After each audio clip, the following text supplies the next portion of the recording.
Hello and welcome to the Street Crime UK YouTube channel. Please don't forget to like, share and subscribe.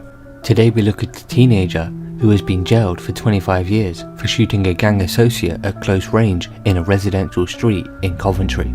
Prey Maphosa, 19, shot Bailey Atkinson with a sawn-off shotgun following an argument in Pinley Fields, Stoke, Aldermoor, a street where Mr. Atkinson and Mr. Maphosa's parents both lived. Judge Sylvia D. Bertinano told Mr. Maphosa he was being given an extended sentence in order to protect the public in the future, after he was found guilty of attempted murder and possessing the shotgun with intent to endanger life. At the sentencing hearing at Warwick Crown Court, Judge D. Bertinano said, "The sentence in this must send a clear message that if you associate yourself with gangs armed with guns and you use them with the intention of killing people, you will go to prison for a very long time." Mr. Maphosa was sentenced to 25 years behind bars for attempted murder, and because it is part of an extended sentence, he will have to serve at least 2/3 of that period in prison, and will then only be released when the parole board considers it safe to do so. Once he is released, he will be on licence for the rest of the prison term, and then for a further 5 years. Mr. Maphosa was sentenced to 13 years for the firearm charge, which will run concurrently.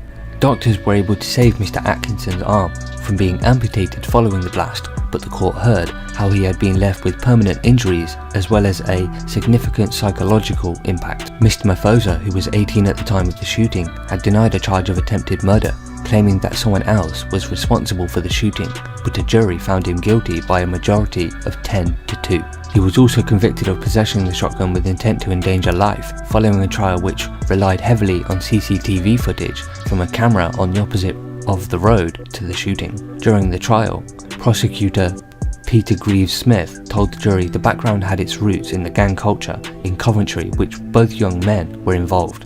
He said the two main gangs in Coventry were C2, based in the CV2 area of the city, and RB7, each of which have about 40 members aged around 15 to 18. Both gangs have taken part in violent crime towards each other, which was involved the use of firearms, although both Mr. Maphosa of Hamilton Road, Worcester, and Mr. Atkinson were associates of the C2 gang.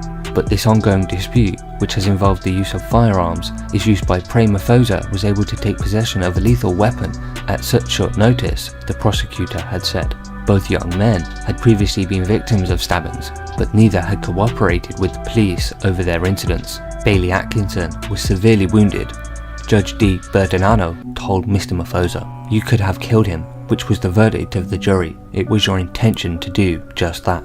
Of course, there's a background to this offence, and one that is sadly familiar to the courts. A background of gang culture so prevalent in the Coventry area, and a cause of so much local serious crime. You and Bailey Atkinson were both associates of what's known as the C2 gang. Only you and he know what led to this incident, because his affiliation was so strong. Even after suffering such serious injuries, he did not cooperate with police and did not give evidence in court. You understand that better than anyone. When stabbed in July 2019, you too refused to assist police, and as a result, no one was charged with that offence. In turn, you were confident you could commit these offences without anyone telling police what had happened.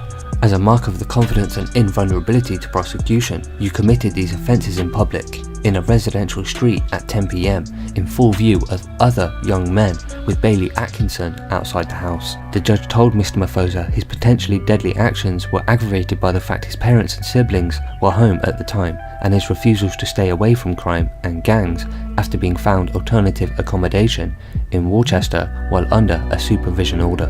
CCTV footage on the evening of September 2nd, 2020 showed a discussion between Mr. Maphosa, Bailey Atkinson, and at least 3 other males. At the time, Mr. Atkinson was sat on a wall outside his home in Pinley Fields, where Mr. Maphosa's parents also lived. At around 10 PM of the day of the shooting, Mr. Maphosa got a taxi to an address in Bryanston Close, where he collected a black bag before being driven back to Pinley Fields. On returning, he and Mr. Atkinson exchanged gestures consistent with an argument before Mr. Maphosa went inside with the bag, in which Mr. Greaves-Smith said was the shotgun. Mr. Maphosa came back out and, as the argument continued, he walked down the front garden with the shotgun in his hand and fired at Mr. Atkinson at close range. Speaking in mitigation for Mr. Maphosa, Ian Jobling referred to Mr. Maphosa's physical and mental immaturity as mitigation for the judge to consider the lower end of sentencing options under the new guidelines now applicable. So what are your thoughts about Mr. Maphosa and Mr. Atkinson's altercation, which ultimately led to a close range shooting with a sawn-off shotgun? Please share your thoughts in the comments below. Thanks for joining us, and until next time, stay safe.